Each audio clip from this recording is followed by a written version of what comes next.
राधानगरी तालुक्यातील सर्वात मोठ्या राशिवडे बुद्रुक गावातील अनेक महत्त्वाची शासकीय पदे रिक्त असल्यानं ग्रामस्थांमध्ये तीव्र नाराजी व्यक्त होत आहे।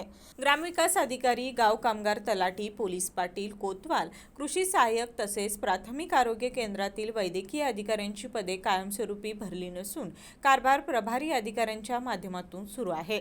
सुमारे 15 ते 20 हजार लोकसंख्या असलेल्या या गावात गेल्या 2 वर्षांपासून कायमस्वरूपी ग्रामविकास अधिकारी नाही। त्यामुळे ग्रामपंचायतीची कामे आणि विकास कामांच्या अंमलबजावणीत अडथळे निर्माण होत आहेत। तलाठी पदही रिक्त असल्यानं महसुली कामांसाठी नागरिकांना मोठा त्रास सहन करावा लागत आहे।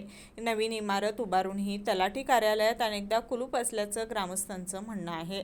शेतकऱ्यांना मार्गदर्शन करणारे कृषी सहाय्यक पद आणि कायदा सुव्यवस्थेसाठी महत्त्वाचे असलेले पोलीस पाटील पदेही प्रभारी स्वरूपातच कार्यरत आहेत। त्यामुळे विविध शासकीय सेवा वेळेत मिळत नसल्याची तक्रार नागरिकांनी केली आहे।